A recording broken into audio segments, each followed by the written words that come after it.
une qui est...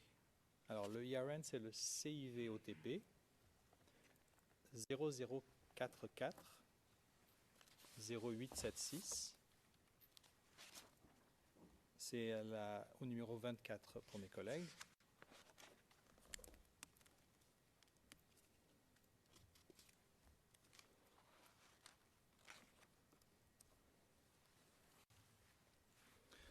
Et avant de vous demander de lire le contenu du document, est-ce que vous pouvez nous dire de façon générale quel genre d'informations avez-vous reçu vis-à-vis le déroulement du vote?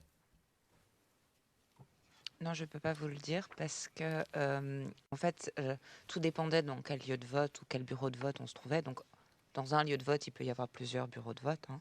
Et donc, on faisait du monitoring de certains. Enfin, on avait une liste qui nous avait été donnée, j'imagine, par la section électorale. Je me rappelle plus exactement, mais j'imagine que c'était la section électorale qui avait fait les équipes et qui avait composé les équipes et qui avait donné les listes des bureaux. J'ai même pas suffisamment de souvenirs pour vous dire comment exactement dans les lieux de vote qui m'étaient assignés, comment ça s'est passé. Ça me semblait, enfin, j'ai deux trois souvenirs, mais donc je peux pas vous parler de la situation globale en fait. Ah, d'accord. Dans ce cas-là, on va passer à un autre document, mais juste avant, le format qu'on a devant nous ici, le Daily Situation Report que vous voyez devant vous, est-ce que c'est le format typique du Daily Situation Report?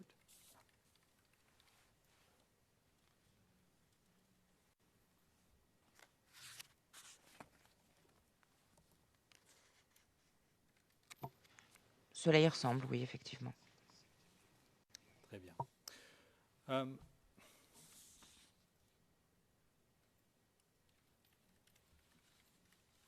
D'accord. Je m'excuse juste un petit instant. Oui.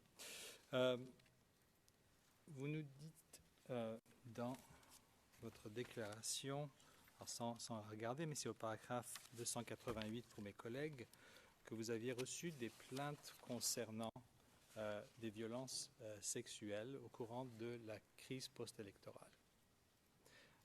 Est-ce que vous pouvez nous expliquer si l'ONUCI ou bien la Division des droits de l'homme elle-même avait un mandat précis vis-à-vis ce genre de crime? Alors, de un, les violences sexuelles font partie des violations des droits de l'homme. Donc, comme on était chargé de tout ce qui concernait la protection et la promotion des droits de l'homme, par conséquent, on avait également un mandat sur les violences sexuelles. Ensuite, il me semble, si je ne me trompe pas, que dans les différentes résolutions du Conseil de sécurité qui donnent mandat à l'ONUCI, les violences sexuelles sont explicitement citées. Et enfin, également, avec la résolution, alors j'arrive pas à me rappeler de mémoire la résolution, mais il y a une résolution spéciale sur les violences sexuelles et la Côte d'Ivoire a été identifiée comme un pays où en fait il y avait un fort nombre de violences sexuelles, donc auxquelles on devait rapporter. C'est ce qu'on appelle le MARA, c'est les Monitoring Arrangement, Monitoring, Analyzing and Reporting Arrangement sur les violences sexuelles, et différents groupes armés, mais aussi des forces armées nationales étaient, si je ne me trompe pas, sur la liste des auteurs de violences sexuelles. Your Honours, just... Oh, sorry. Maître, désolé.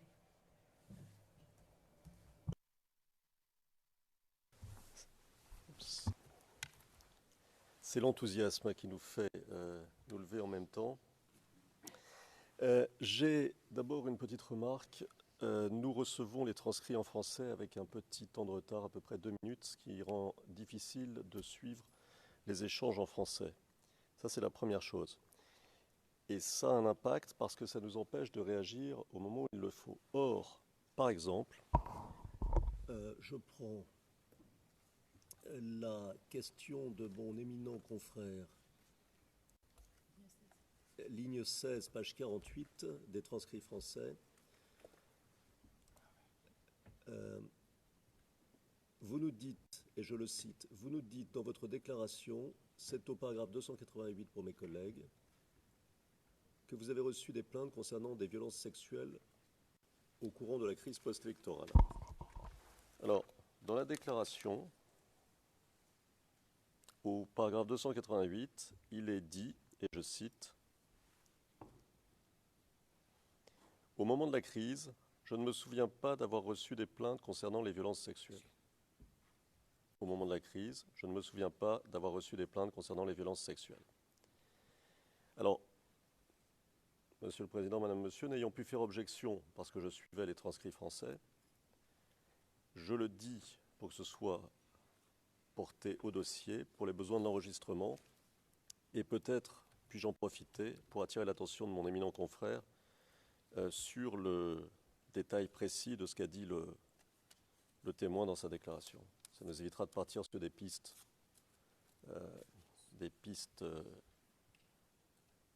autres.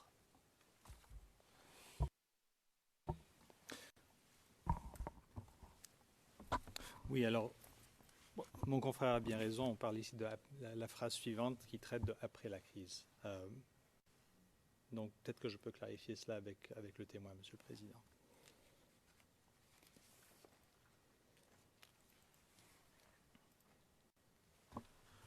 Please, you didn't. Vous vouliez juste que ce soit inscrit au compte-rendu, c'est cela, dit le président. Non, j'aurais volontiers fait une objection parce que la question c'était de savoir ce qui s'était passé pendant la crise et la déclaration a été citée, enfin mal citée, ce qui a entraîné une réponse de la part du témoin qui n'aurait pas dû répondre à cette question et qui aurait dû répondre autrement. Et comme il était tard du fait du délai dans la transcription des échanges, dans la transcription en français des échanges, il est trop tard pour mon objection et donc je le dis pour les besoins de l'enregistrement.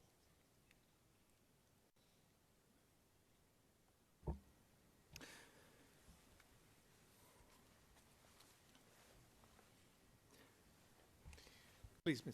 Prosecutor. Président, allez-y, Monsieur Deméjian. Question portée sur le mandat et non sur la question spécifique de savoir si le témoin avait reçu ces appels durant la période. Donc la question que j'avais posée de toute façon portait sur le mandat à l'époque. Donc on reste, je pense, quand même dans les limites de ce qui était permissible.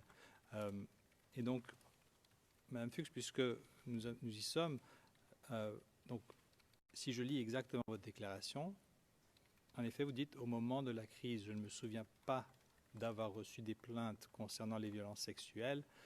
Après la crise, il y a eu quelques victimes qui sont venues nous voir, mais ça restait sporadique. » Alors, lorsque vous dites « après la crise », est-ce que vous pouvez clarifier pour la Chambre si les victimes qui sont venues vous voir, vous parlez de violations qui ont eu lieu durant la crise ou après la crise?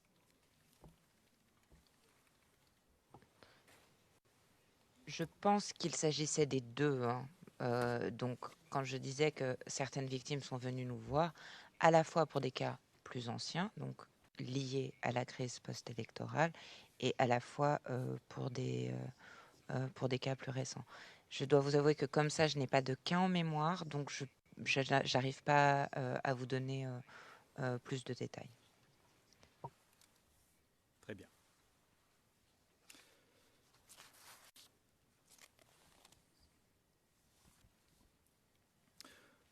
J'aimerais passer à un sujet quand même connexe, mais un peu différent. Vous nous expliquez tout à l'heure, et aussi dans votre déclaration, que ce soit l'ONUCI, une de ces sections, ou bien vous-même, vous déplacez sur le terrain pour recueillir de l'information.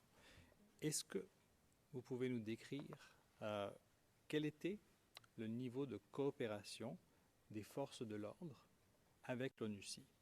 Et lorsque je parle des forces de l'ordre, je parle des forces de défense et de sécurité qui étaient loyales au régime de M. Laurent Gbagbo.